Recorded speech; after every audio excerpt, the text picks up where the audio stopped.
anibonge kakhulu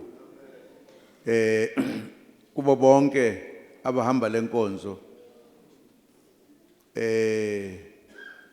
Bengumangala ukuthi yini lekwenza ukuthi njengoba sike sabonana endlini ukuthi abantu bangavumi ukuthi uyifumane le ndawo uzokwazi ukuthi wenze lo msebenzi ofanele ukuthi wenze.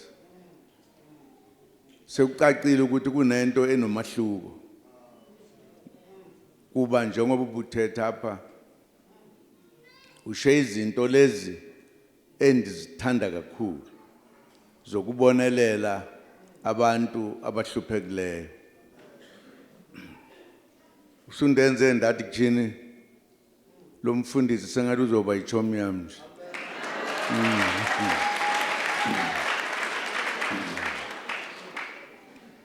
Kuba wenze ukuthi ndibone yini lento ufuna ibandla kube khona elikukhiphayo. Alisho ukuthi umfundisi uyozenza abe mhle adle kakuhle ulungiselela abantu abahluphekileyo. Uyabona ke uzaba umngani wami.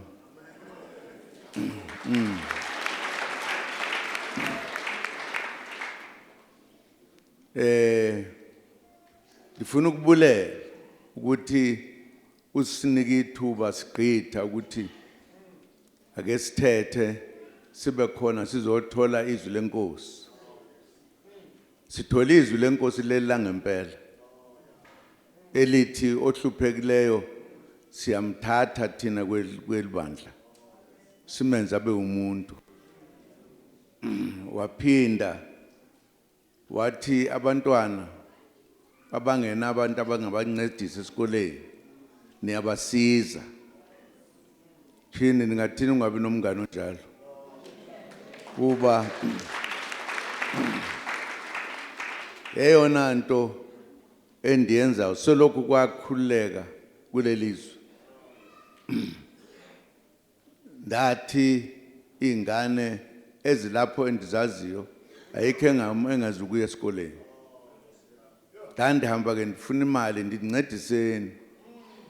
Abanye ke bafunda bagqiba bandisiza nabanye. Ndifuna nje ukubonga lokho ukuthi into enhle enziwa ile nkonzo.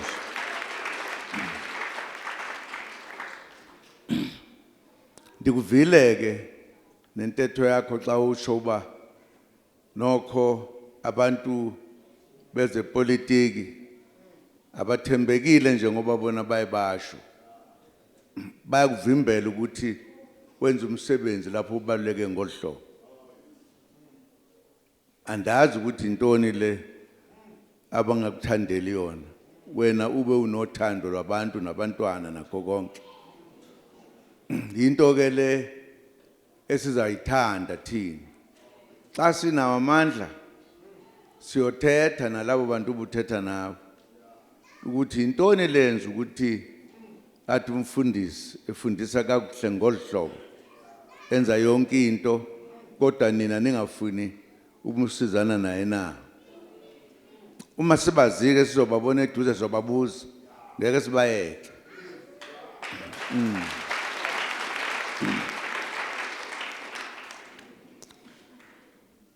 Ndiyavuya ke mfondini ungasho ukuthi ngidumfondini ngoba umfundisi kuba ndimdala. Ewe noma ngathi mfondini uzawusho bathini utata lo. Sila thina kuba besizobona abantu esifuna ukuthi bahambe kanye nathi kulokhuzana ozayo ukuthi kuzobe kuthiwa abantu abavote. Lokho ke kusenza sonke. Akuyona into yabantu labo obashoyo kuba nokho abenza izinto ngendlela efanele.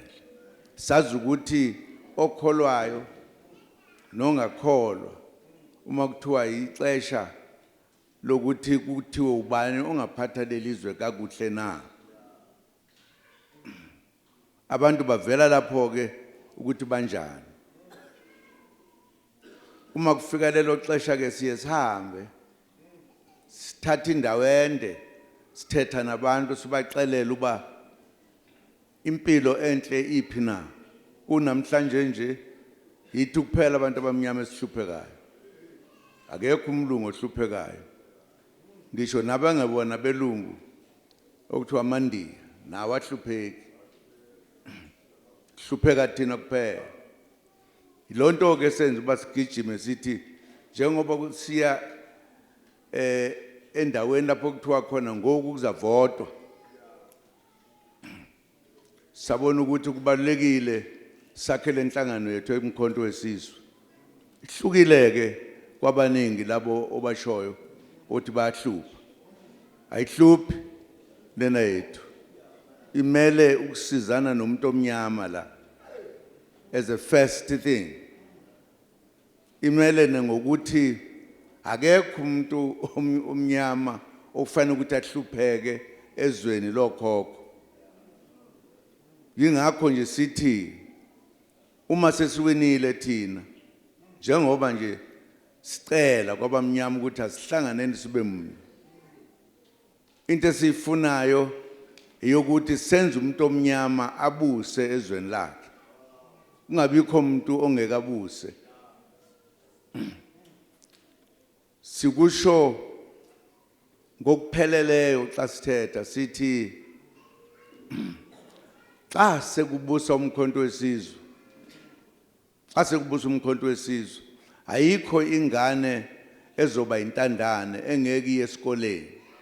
Kuba umsebenzi wethu ukuthi yonke ingane iya esikoleni ngenkani.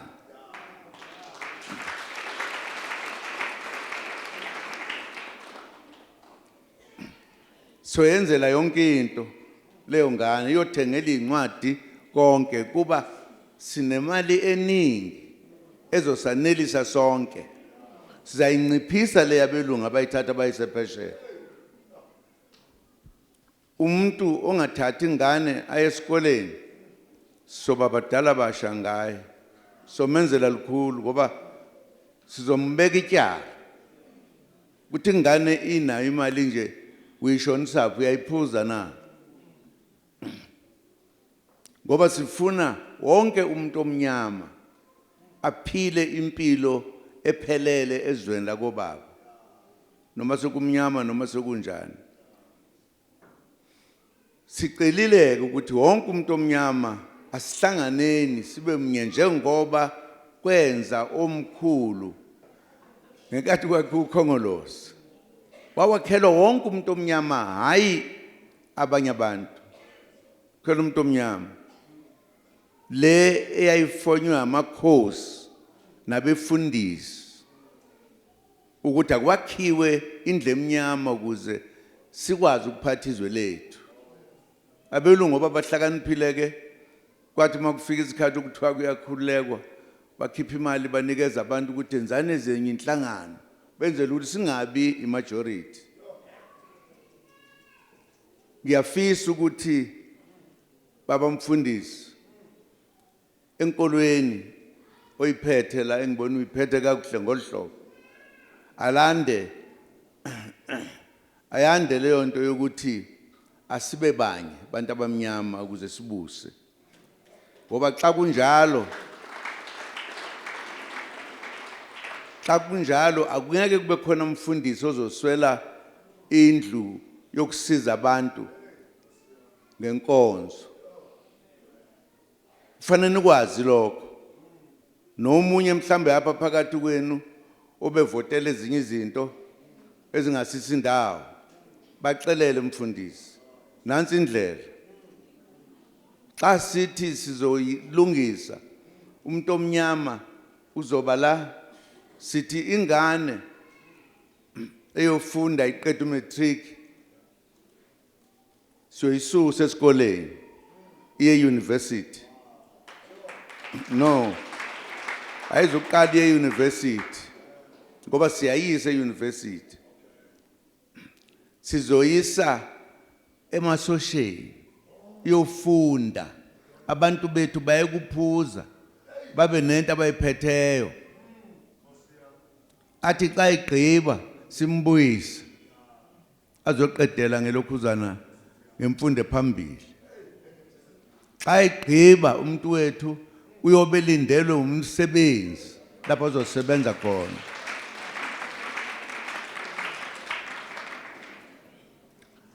And sizothatha laba ababesiphethe amakhosi siwasuse lento ukuthi ahleli nje awazi ukuthi enza ntoni.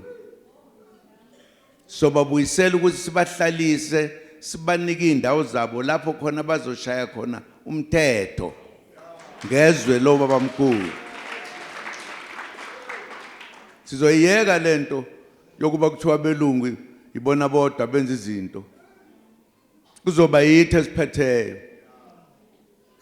Abaphethe izwe ibona bazohamba phezulu. Ibona bazosicelela ukuthi senza ntoni njengoba kwakwenzeka emandulo. Ngexesha labo zazingekho izinto ezifana nabantu ukuthiwa abantshontshe imali babulala abanye abantu benza konke. Ufuna ukuyiqeda leyo nto. Iyophela lento kuthiwe kukhona umuntu ophethe izwe emunye ongamazi noma uhlakaniphile noma akahlakaniphile noma isigebengu noma akasona isigebengu. Kuma sinesigebengu esiphethizwe nje ngikhohlwa igama lalo.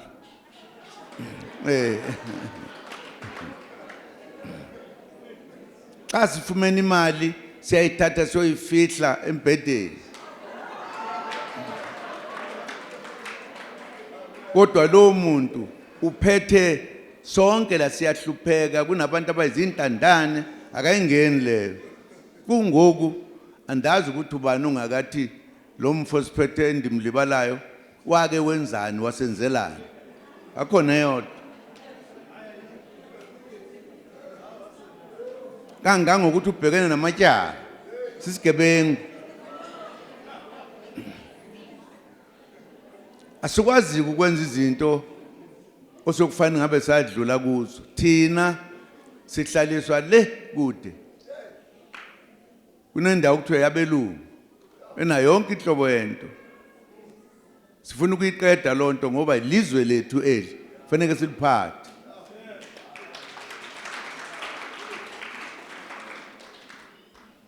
Siqede lento siphethwe abelungu ngemthetho yabo. Baze bakuxelela ukuthi yonke lemithetho ingaphansi kwemthetho wabelungu baphesheya.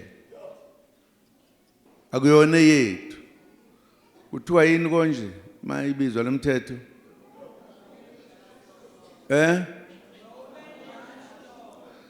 Roman Dutch law.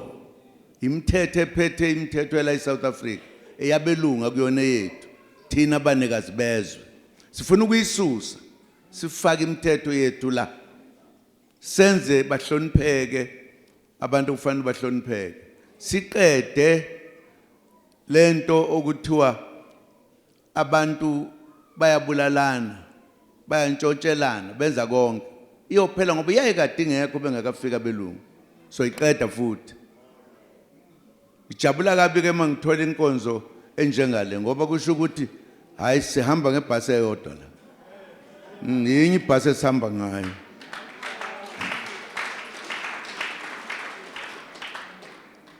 Sifuna ke sihlangane endlomnyama.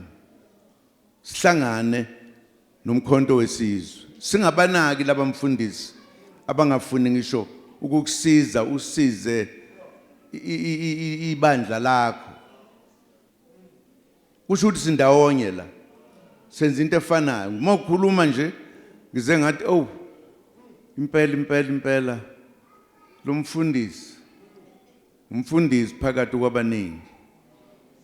Wenze kahle futhi ngemva kokuba usuthela imali wasitshena ukuthi yenzani. Uyabona angiyiboni into edlula lokho emuntwini. Mazithi sina sonobuntu.